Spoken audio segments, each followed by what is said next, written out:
time to move to the, not a wrap-up, what I will say. The best moment of the day, the memorable moment of the day. Nicole. Well, my attention was mainly caught by two TAVI sessions. There is this session where I participated, which was in the main arena and which was with Andreas Baumbach and Nicolas Trimontet.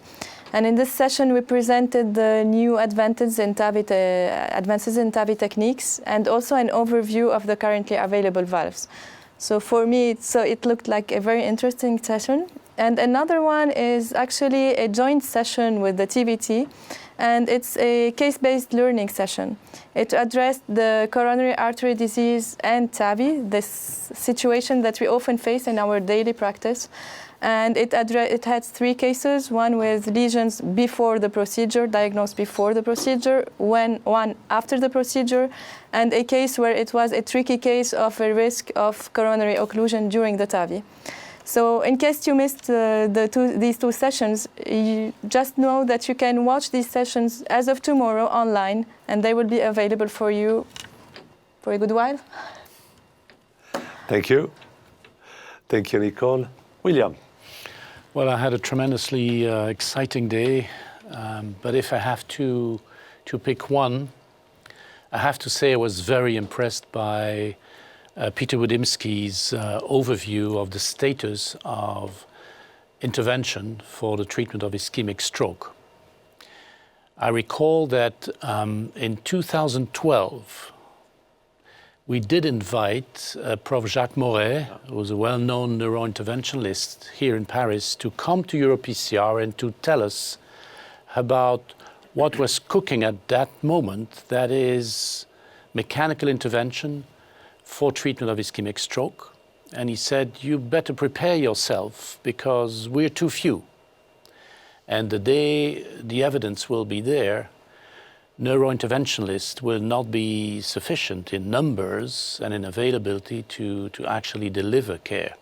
In the US, ischemic stroke represents 600,000 patients per year, with the mortality and morbidity that are, of course, dreadful. So we were in a situation like at the time of primary PCI.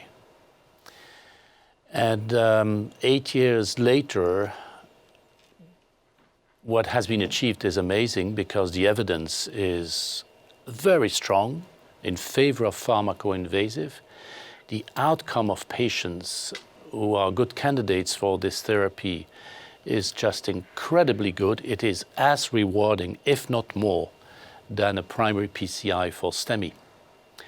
And Prof. Petr Wodymski, who, as you know, has played a very important role in promoting a primary PCI in his own country first, and in the rest of the world, also through the Stand for Life or Stand Save a Life initiative. He has now devoted a number of years of his career and his expertise in making it happen for patients with stroke. And he did it in his country as well. So he reviewed the evidence, and the bottom line is that he's really encouraging us to contribute in one way or another. We can contribute by offering our emergency medical system to the patients with stroke. And in areas or regions or cities where there isn't the capacity because, too few neurointerventionalists, we can learn it relatively easily.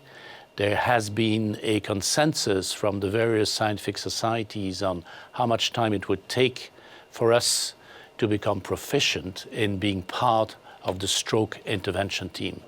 I have to say I'm terribly impressed by what has been achieved. If you didn't have the opportunity to listen to this session, I would encourage you to do so and go home and see how we can help. I think that's the bottom line, and I think that's the message that I will take home for today. Thank you, William.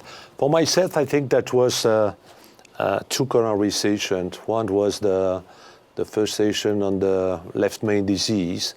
It was interesting to discuss with Goran Sankovic and Thierry Lefebvre on the TAP technique. The case was focusing on the TAP technique, but during this session we talk about indication and the potential of the eCourse technique, and the result will be presented tomorrow.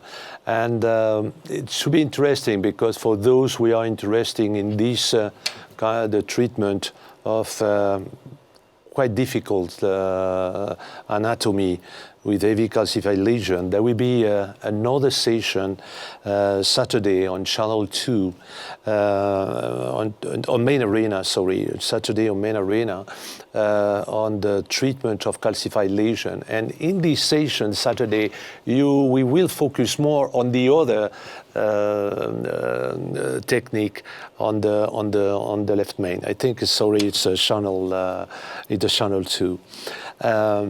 And the second one was the treatment of AV calcification lesion with Benjamin Anton, Michael Lee, and Javier Scanet. It was really interesting to see the potential of lithotripsy and using the shock wave. And again, for those who are interested in this treatment of complex lesion, there will be an additional session Saturday morning in the main arena, looking at the other, mainly the other technique of atherectomy, rotational atherectomy, and orbital atherectomy. So I think it was a busy day, and hope that you enjoyed, all of you, this first day of PCR eCourse. And now, see you tomorrow morning. Thank you all. Thank you, Nicole.